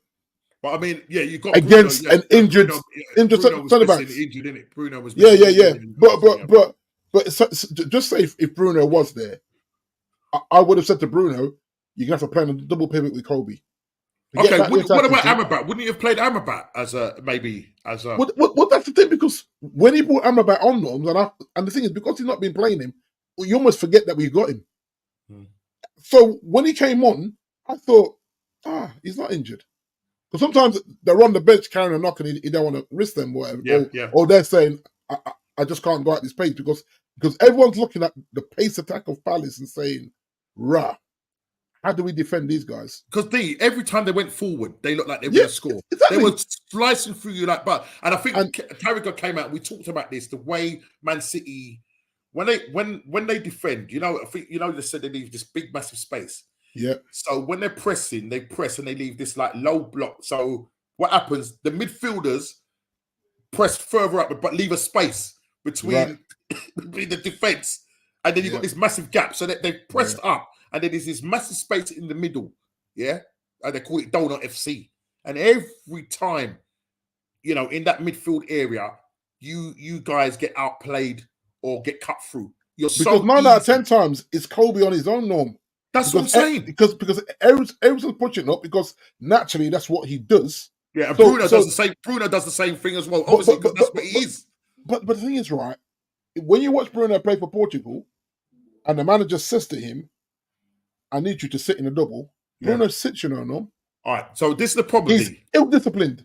One of the things they came out and said that, and actually he came out in his post-match conference and said this. Ten Hag said this, that he said that he had asked the players to do a specific thing and they didn't do it. They didn't listen. So that's the reason why, because he didn't want to just put the blame on Casemiro. Because if you know Casemiro, he's a midfielder. He's not a centre back. But if you notice, do you know how many times the guy was pushed up in the middle? So when he went for that instinct, Norm.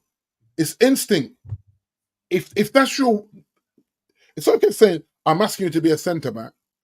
But boss, I've never played a centre back. Like Scott plays centre back for Scotland. Yeah, right. Not one time has he, when Scott's been available, and we need a centre back, has he played Scott at centre back? Was Scott on the bench? Was Scott on the bench? Or he did, was no, he didn't make the bench. No, so more injuries again. More injuries. So I totally get the injuries, but you had the option to play Kaz in his right position and say you two have to hold. Because I'm going to play two under 23s as centre backs, and I'm hoping that Wan-Bissaka and Dalot can guide them, and you two can protect them, and that means we defend deep, and then our attackers have just got to do what they got to do. They got to create for themselves, and there's no reason why we didn't have to lose that game 4-0. We are in a -3 goal difference in game week 36. Are you mad? I'm looking at this right now, D, and at the start of the season, where did you envisage Man United finishing? And based on what you saw of Chelsea, who are now, I've said that Chelsea showing some signs of green shoots, and will they make Europe? Now, at the start of the season, would you have said that Chelsea would have finished above you based on the chaos that's been going on with them on and off the field? Right. In terms of their buying and the players not gelling and Pochettino coming in. And now they are now in 7th place, obviously on the same amount of points as you. Yeah. I've played the same amount of games. But they've got a goal difference of +11. Plus 11 now, right. Plus 11. So that's what I would say, Norm. This is what I say. And I said this when we finished 3rd last season. I said, I don't expect Liverpool or Chelsea to be where they are in the coming season. I always expected Newcastle to make another push. I never really factored Aston Villa. I'm going to be honest with you. I didn't factor Aston Villa. So that's kind of on me. But I never. But Liverpool, Chelsea, and Newcastle, I expected to fight us for that top 4. Like I looked at City and Arsenal, and I thought City and Arsenal from last season, that's the benchmark that we're chasing you guys. So in my mind, I'm already forget about City and Arsenal. That's almost a given to be in the top 4. So the rest of us, that's United, Tottenham, Liverpool, Newcastle, now Villa. So that's 5 or 6 of us after 2 spots. Yeah. So I thought, okay, he was fortunate that these teams were so poor last season. They're not going to be poor back-to-back seasons. Even though I think that Chelsea, it's like Chelsea just finding their little wind towards the running, which is fair enough.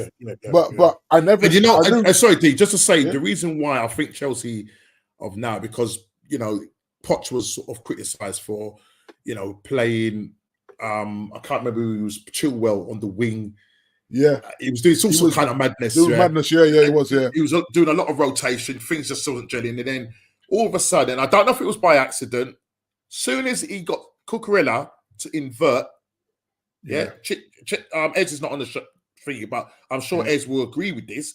Soon as in the last 2 or 3 games, if you notice Cucurella, because Cucurella was criticised at the start of the season, he was terrible. Now he's got him inverting, Gallagher now linking up, because there was talk of Enzo and Caicedo not gelling. Enzo, is he in at 8 or whatever? Obviously he's out now, and for the money that they paid for him, you know, they expected a lot more. World Cup winner, but they said he was kind of a little bit flimsy and wasn't. Some people are saying not up to the level. Or, you know, maybe needs to just bulk up and strengthen up and whatever. But what you've noticed now, in terms of the improvement now in Chelsea now, and you see them, and they're putting away some goals. Cole Palmer, obviously their talisman and that, but they are now playing more like a solid unit. You've got Jackson. Listen, he's still, I don't think he's an elite striker, but he's you know, he scored again. He's finding the net, though, isn't he? Yeah, he's finding the net, boy. He's finding the net, and as you say, they've got a +11 now. If maybe Pochettino had sort of figured this out, you know what I mean? Because now, as you said, Christmas. But now you can see now there's a structure now, and it looks like now he's going to stick with that now. You know, towards for the running. You know so come next season now, will it be a different kettle of fish, as you said? Like, because the expectation is that these guys, if FFP and whatever doesn't kick in, and they've got their whole X amount of money or whatever, can they go out and buy more players? Because there are players that they need to shift. Right. But are they going to be able to do it? And will they be further up the table next season? And the likes of Man United, you know, are you going to go in that direction? Obviously, you've got Ineos there backing you, but is he going to be able to get out the mass amount of players out there? Will there be a manager change? And those managers that I showed you, which is the one that's going to sort of say get you back into the top 4 and say challenging, I'd say. Because now already I'm looking at top 4 next season being a tall order. Yeah. Just because of what we have to try and get rid of. Now that I'm reading today that they said that we're in. It's quite ironic that we're in advanced talks with a player that just peppered us on Monday night. Alice, you know what I mean? But it's like I don't see many coming in, Norm, because you remember when Jim was doing all the talking, and I thought he was doing way too much talking when he first came in. He actually said, we need a European football to stabilize our books. Yeah. I've looked at the books, and the only way we get away with whatever we're getting away with currently is by qualifying for Europe. I don't want to play Thursday night football, Norm. Yeah, I remember you sat around 5th and 6th for a very long time. And I think you was banking on that 5th place, but obviously now that's because of the coefficient and all of that now. And right. I think it's the German side that nicked that last place. That's right. They're going to get that. So I look at it. I look at it right now. The only thing that saves United right now is a Super League, because we've got the money to be involved in it. Yeah, and that's the truth. Like for now. I think Jason posted you're the richest club. I think it was like $6.something billion. Yeah. And you're in this position. Well, they're saying this is what the club is worth on the open market. Sorry. The value of the club. Yeah. So if you look at that, that's what I said. We're a commercial juggernaut, Norm. If you ever see a press conference and see all the sponsors on the wall behind it, it's insane. It's like why do we need that many sponsors? But like, I'm not a commercial guy, so there's obviously something that I don't know. But so that valuation doesn't really surprise me. Plus, we're still on the New York Stock Exchange as well. This was the thing that I wanted, because I think that if so Jim bought the club outright, or the other guys bought the thing outright, have you got your ticket? Nah, bro. Nah. It would be lovely, Craig, but you have to know somebody, Craig. Honestly, like you have to know someone that's a season. So the contact that me and my brother had was really my brother's contact. Yeah, they're not like, he was a season ticket holder. So when we used to go, we used to have his kids number one every week. We used to have their tickets, and they were literally third row, Norm, right next to where the players sit. Really good seats. So that was our little hookup, Craig. We don't have that now. But would you pay to go to the state of your club and the way you guys have been played? Obviously, just for the day out, Norm. I'd do it for the day out. To be honest with you, I've never been to the new Wembley either, so I would do it. This might be somebody else. He goes, Craig. Who's Craig?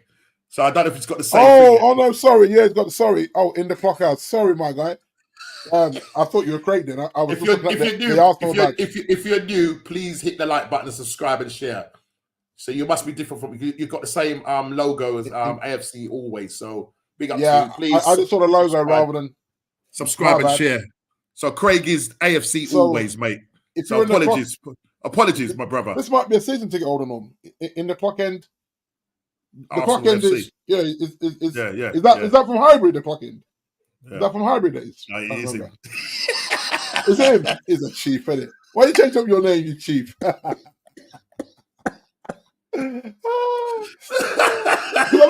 you know, Norm, I didn't even look at the clock end thing. I looked at the logo.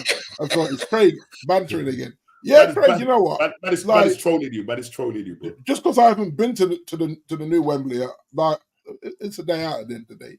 And you know, it's like the cup final. Anything can happen in the cup final. I personally don't see City surrendering that to us.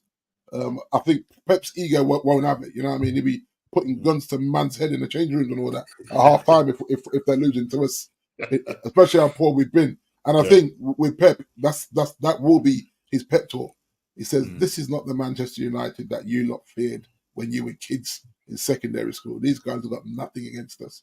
Go out there and dismantle them, and I'll sub you all off after 15 minutes." I'll sub 5 of you off after 15 minutes. That's the sort of pep talk that Pep will be giving these mans to say, just go out and slap them and make a statement. Just let everyone know that Manchester really is. So, D, can I ask you a question? Just every time your team goes out to play now, is it like you? What's the word? Is it like you're just resigned to the fact that listen, whatever happens, happens? Yeah, literally, yeah. I think for me now, just getting to the summer now. And seeing what happens in the summer. Give Ted Hag a statue. You can have a statue in the toilet, mate, because the toilet leaks. So yeah, give him a statue in the toilet. I'm okay with that. It's and you know what? There was so often that I watched other channels, Norm, and they kept saying last season, this is a false position. Look how poor Chelsea are. Look how poor this one is. Newcastle are just getting their head around the money. All this kind of stuff. And now you're seeing it. You're actually seeing that. Okay, it will tell you that he got to 2 finals, won one and lost one. Yeah, I mean, like at the time, if you look at Newcastle, don't resign yet. Deal with Arsenal. Wow, well, big up Jay. Yes, Jay. But it's there's no hope at the moment. Yeah, just drinking her tears. Jay, don't give him no dinner, Jay. He's mocking you, man. Don't give him no dinner, man. No. I'm sorry, Jay. I'm sorry. This is the thing, Norm. It's almost like just. I think Jason's the same way. Just get to the summer now. Even with the FA Cup, you're supposed to be hyped for the FA Cup. It's one of the most prestigious cups in the world, and I'm just like, we can get absolutely.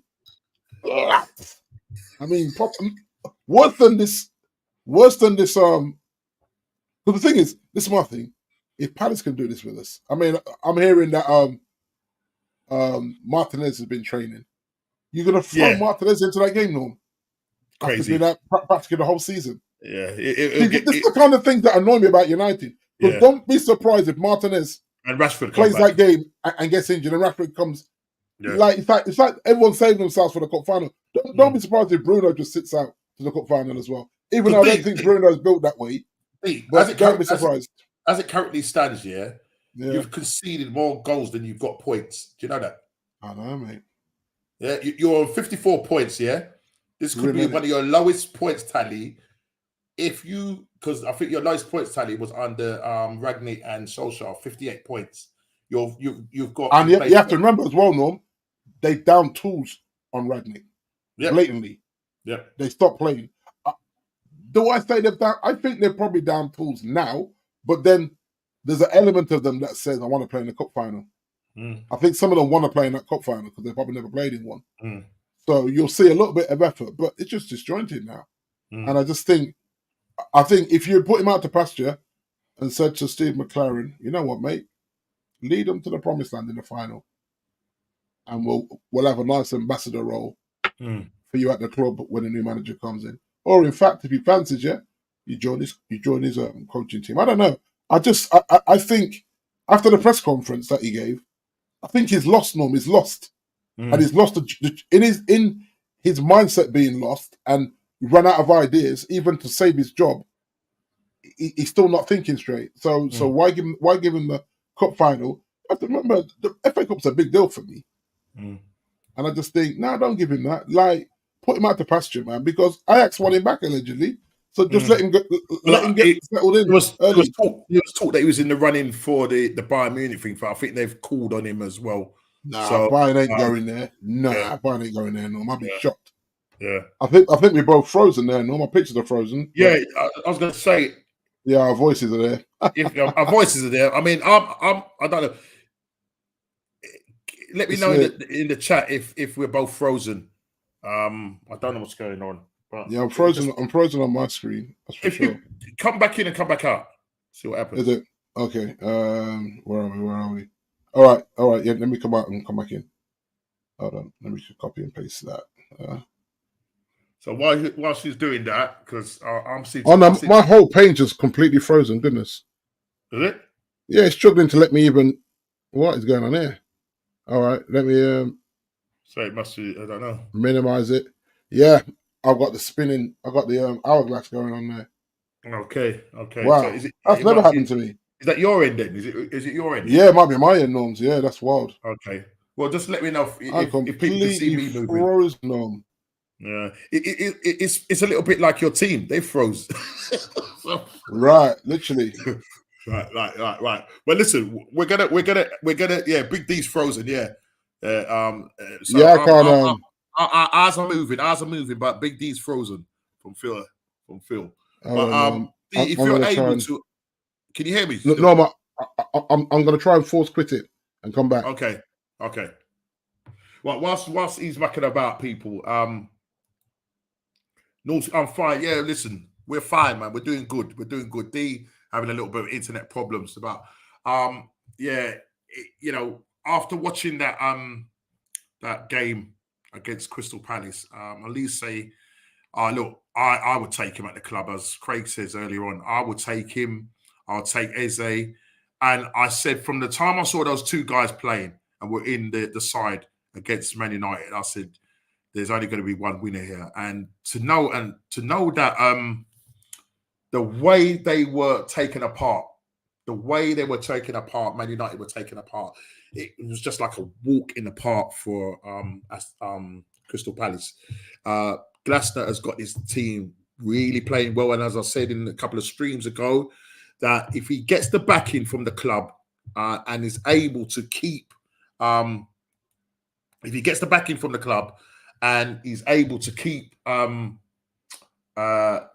and Eze, I think it's going to be tough. It's going to be tough going to Crystal Palace. So Big D, let me see if I can add him back in. Hopefully I can add him back in. Okay, he's back in. Yeah, you're back in. Yeah. It looks like Ten Hag. It looks like the Ten Hag agents got active with GB. They got me, man. They got me, Phil. Yeah, everything just went. I just had it like on Apple. It gives you like a multicolored thing spinning. everything just started to spin. I was like, okay, what's going on? But yeah. Listen, I'd love either one of these two players. Do you know what I mean? They're such great players, young. I mean, Eze is a product of Arsenal. He got let go when he was young, and but I think they both, because a lot of the time they have had a lot of injuries, and that's what has really kind of kept Crystal Palace back. But when they're playing under this manager, he's got them right. As long as they get the backing, Crystal Palace will. I do believe they will finish further on the table next season. I mean, today I was reading that we're in advanced talks with Elise. I don't know how true that is. It actually makes sense, especially if they're looking for offers for Rashford and things like that. That move actually makes sense. With Ahmad, I'm keeping Ahmad. I don't think he's not had a chance under this manager because of the favourites. And then, like I said to you, we've got a few players coming back from loan norm as well. Which I forgot about, which is very scary to do. Whether Greenwood will come back is another story. That's another story. Sancho could be coming back with a winner's medal around his neck. He's made the finals. Donny van der Beek, he's on his way back. There's a couple of youngsters as well that have been out on loan. So they've got a lot to shift. And I think I look at the Ineos thing, because I said this earlier on. If he gets fired, it's Ineos that have to pay the money up. The Glazers ain't paying that money up because they've paid up Jose, they paid up Moyes, they paid up LVG, they paid up Ollie. Radnick was always short term. So they've paid up 4 managers. They're not going to pay up a 5th. So I think if he gets fired with a year left on his contract, it's going to be Ineos that have to pay that off. We're not qualified for Champions League or at this rate Conference League. And you know what? I just thought about that. If we win the FA Cup, we actually are going to go to Conference League, aren't we? That's a proper doom if you do or doom if you don't, innit? Actually, no, you know what? I'm taking the big trophy. Let's go and win it. Yeah, next Man City, go and win it. And then he can play the kids in the Conference League. He can play the under 23s in the Conference League and focus on rebuilding that first team. And it's Thursday, Sunday until we win it or get knocked out. I forgot about that. I forgot. Yeah, the thing is, I think we're automatically, because we're playing City and City are already in the Champions League, even if we lose, we go in the Conference League to get into that final. Well, do some digging around that deal. Yeah. I actually think that happens because it's almost like if we don't win it, we get to the Conference League by default because we got to the domestic cup final in our country. Right.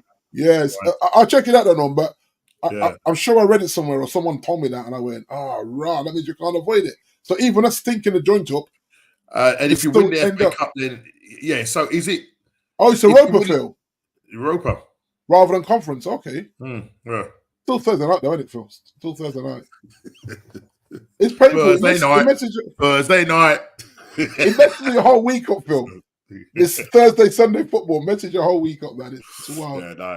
Or Thursday, crazy. Monday, depending. But Thursday, Sunday normally, isn't it? Yeah. And then 12:30 kickoffs that Klopp get running about. Because he plays Europa this week. Kind of just bring the show to a wrap up. And just wanted to say quickly, now, obviously, we played Bournemouth and beat them 3-0. There was a bit of controversy with Havertz and the penalty. I don't know if you saw it, D. Do you think it was a penalty or not? Because at full speed, when you saw it, it looked like a penalty. That's why the referee called it. Yeah. I think even in that game as well, there was also, I think, for the guy called Christie, there should have been a sending off where his boot was really high against Saka, and that he didn't get sent off. He didn't even get booked for that. But some people just say, well, if it was Arsenal, we would be screaming blue murder and whatnot, and saying it wasn't a penalty. But when you see it slowed down, and that's the thing, like when they go to VAR and it's all slowed down, when you look at it, you think maybe that wasn't a penalty because the way he left his foot in there. But it was the same thing with I think it was in your game. Yes, I can't remember who it was. Who left his foot in there? The Elliot guy. Yes. Yeah. But even the goal that remember we had a goal disallowed as well in the game. That's another thing. The push on this is another issue. The push on the keeper. You know, our one, Raya, yeah, it was a slight touch of the keeper. I think your one was a bit more of a barge, but still, if you're jumping up in the air, you've got to jump. That's what I'm trying to say. You got to jump. That's a goal for me. You know, does that change the dynamic of the game? Maybe not. Yeah, if you lose, then need to finish 7th to be in the conference. Right. Okay, cool, Phil. So you're currently sitting 8th. 8th, Are you sitting 8th? Yeah, I think we're 8th. I think so. Yeah. Is it 8th? I don't know. I'll tell you now, mate. You're right. You're right there, root cause. No pain. We are 8th. We are 8th. 35 points minus 3 difference. Goal difference and a 54 points. And West Ham probably can't catch us, believe it or not. West Ham on 39 points, but played 49 points. Sorry, 49 points, sorry, and played the game more. But if they win all their 3 and we lose our last 3, then we would be 9th. Yeah. That's what I'm saying. I'm not bothered about playing European football, as in Europa or Conference, but I know the club need the money. As in, they need the money to balance the books. So maybe I got to think of the club rather than my selfish needs, not wanting to give up Thursday night to see this shambles. Phil, Norms, I can't even get started on this. Bosman guy does not miss. How do I score 140 points and this brother still up there scoring 106? Get out of it, man. He's very consistent. Like, I need to know where's Malcolm X again? Where's Malcolm? Is she still lying in 15th? 15th, yeah. She scored 70 this week. Wasn't poor. Yeah, she scored all right. But she said she's coming. She says next season. She's coming with she understands it more. Yeah, she understands it more. She understands because she refused to put 10 not 10. I was gonna say 10 to put Haaland the Terminator in her side. I was thinking, what are you doing? The thing is, this with Haaland, I think we've seen it this season. He's hurt me a lot. The amount of times I've captained him and he hasn't. But every time I don't captain him in a game where I think he'll have a few, he has a few. Like, I nearly didn't captain him at the weekend, and I went, nah, dude, just roll the dice with this guy. And he got me 43 points. I see that we had a guy. Listen, man, 4 goals. Yeah, there's a guy that we had, Adam Weaver, Euro Chumps. He's in 7th. He triple captain Haaland. 63 points he got just from Haaland alone. He scored 122 points. Yeah. It's looking like you're going to get 2nd place, though, by the looks of it. Yeah, because Dell messed up, but he didn't captain Haaland. He ran with De Bruyne. De Bruyne got him 4 points. Ooh. Yeah, that hurt him. He was. Actually, he doesn't even have Haaland. He's got Isaac Watkins and Mateta. Okay. So he went with De Bruyne 4 points, man. Yeah. So the question D was it's not a question. It's just probably a statement from Craig. He goes, Big D, do you know when Tuchel leaves Bayern Munich, what Ten Hag, which is worse, Ten Hag at Man United or Southgate at Man United? The thing is, Ten Hag's already here.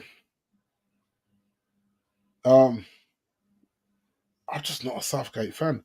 I think he ruins England with that handbrake football, and I don't, you know what I mean? Like, he's probably just he's become a good tournament player where he can consistently get England to at least the quarters or semis.